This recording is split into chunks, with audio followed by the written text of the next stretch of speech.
Okay, so let's start our new topic then. Meetings.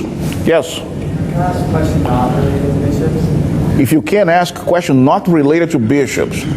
Oh, okay. Sure, of course, you pay tuition, Brother Wimmer. By all means, ask it. Well, I'm sure you think Okay, so Brother Wimmer is asking about the activity, okay, very heavy traffic in blogosphere right now because of the comments or because of the talk President Boyd K. Packer, currently president of the Quorum of the 12 Apostles of the Church, made in our recent General Conference.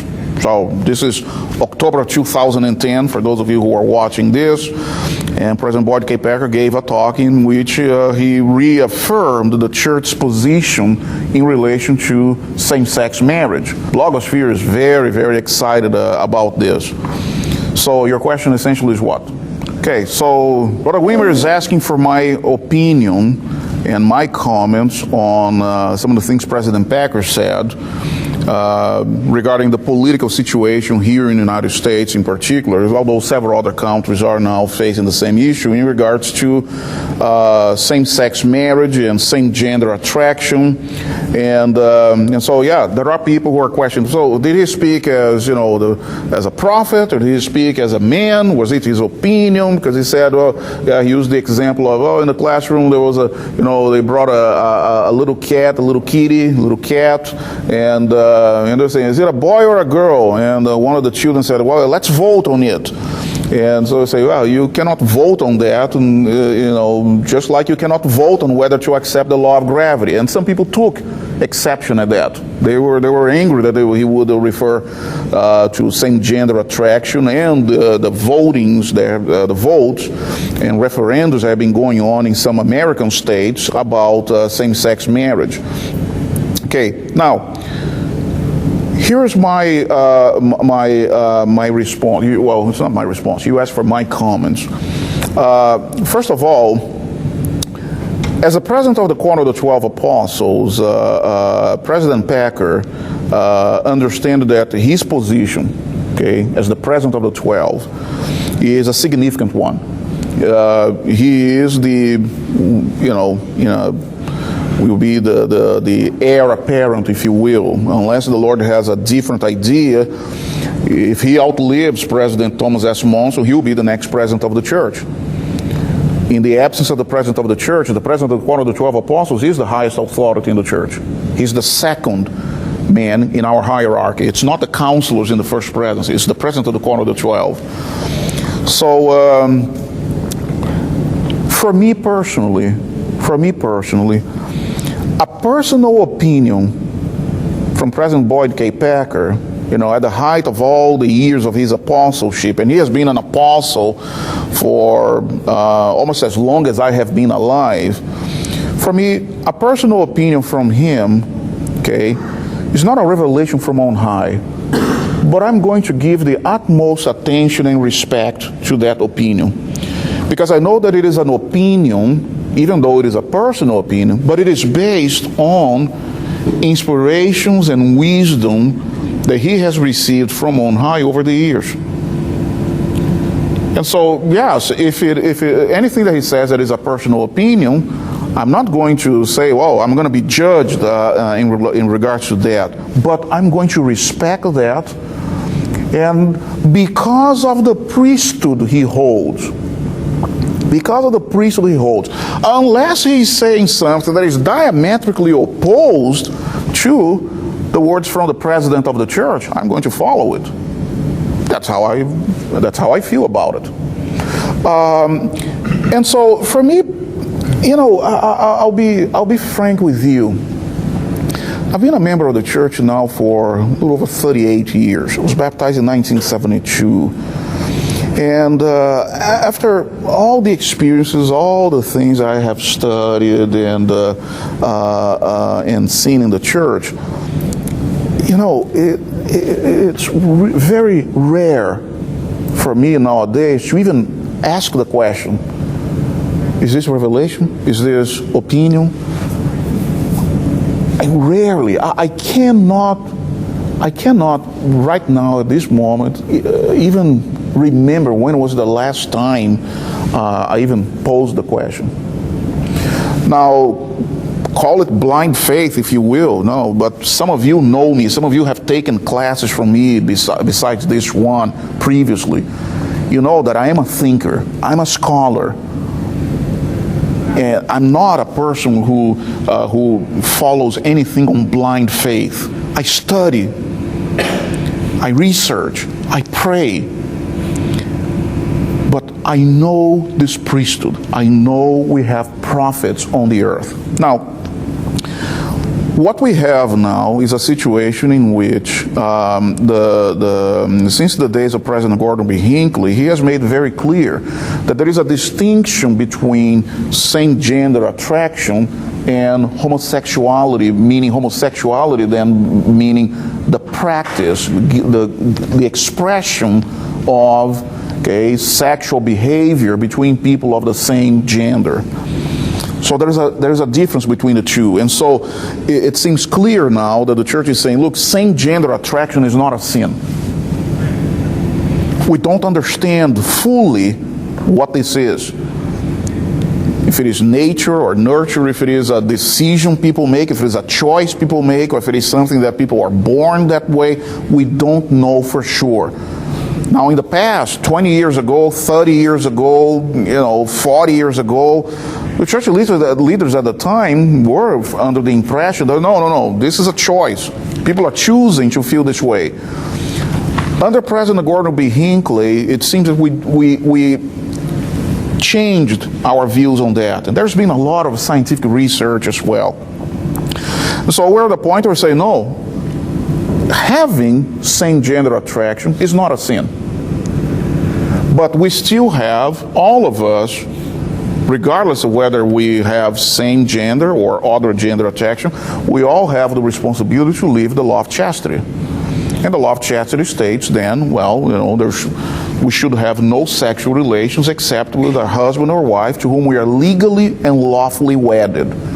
So far, our legal systems have been, accepting tacitly, meaning it's not in written law, but it's by tradition, accepting that marriage, legal marriage, is between a man and a woman. It was never written in law that way because nobody ever thought that we needed to specify a marriage between a man and a woman. Throughout the recorded history, marriage has always been between a man and a woman, so nobody bothered to put that in written law. And so now we have then our brothers and sisters who have same-gender attraction wanting to have the same right to get married. And since the law says nothing in written way, so they're saying, well, it's our right. But what happens here is this. Marriage originated in heaven. It is a divine institution. It is not a service provided by a government. And that's how the church sees marriage. Not as just a mortal legal institution, but as an organization that comes from heaven, that is divinely instituted, it was instituted by God Himself, and that was appointed by God Himself to us when He told Adam and Eve, fructify, multiply, replenish the earth. And that was also the statement that indicated the objective of marriage. It's not, Adam and Eve, be married now so that you can have good companionship to each other. No. The objective was to fructify, multiply, replenish the earth. You cannot fructify, multiply, replenish the earth naturally in a same-gender marriage. So that's the perspective the church is coming from. In fact, the church has been, and church leaders, especially lately, they have been very, very clear in which they support the efforts to end discrimination. They support the efforts, to officialize the rights of companions, same-gender partners, rights to hospital visitations, tax benefits, and so on. We have been supporting that. All we are saying is that, look, marriage is not a legal right. Marriage is a divine institution. Marriage and family are divine institutions. And we need to preserve it the way the Lord instituted it. And we should not change that. That's the only thing. Everything else is just noise. People misinterpreting the perspective of the church leaders, accusing us of hate and homophobia. No, we don't hate anything. We don't hate. We're not homophobic. All we're saying is that this is a divine institution. Keep it that way. Whereas, gays and lesbians are saying, no, it's a function of the state. That's how they're defining it, that marriage is a function of the state. And I'm a citizen, I'm a taxpayer, and so since I'm not getting this particular service, I'm being discriminated against. Yeah, it's a killer argument if you define marriage as a legal, mortal function of a government.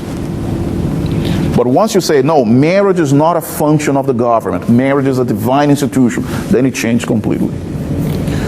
And so, but now the level of discourse and the way people are overly sensitive to this happens this. Every time you have a church leader like President Packer a few days ago in the October 2010 conference, said something about it, people, look what he said, he's attacking me.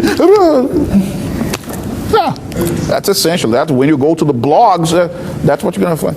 Yeah, I know. These people are going to be able to say, who is this guy? What is he? Is he high on something? No, I'm not, Okay. Yeah.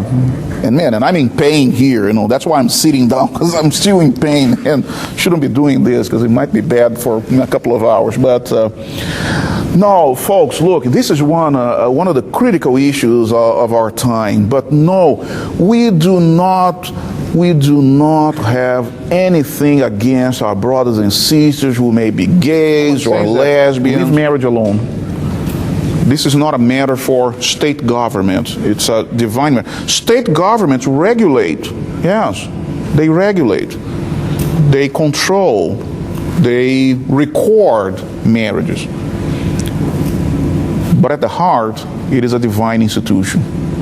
And so when an apostle of Jesus Christ comes in public and makes comments, explaining and reaffirming our position, no, I'm not going to think that, it's his opinion. No, it's not his opinion. He is just, presenting the arguments in support of our position. But our position is one that comes by revelation. So in other words, what he may have said might have been his views, but they were grounded on the revelations that we have had. So here's a very long comment on a very short question, but there you go. And it's on record here, see? I wonder what kind of mail I'm going to get out of this one here. Yeah. Gee.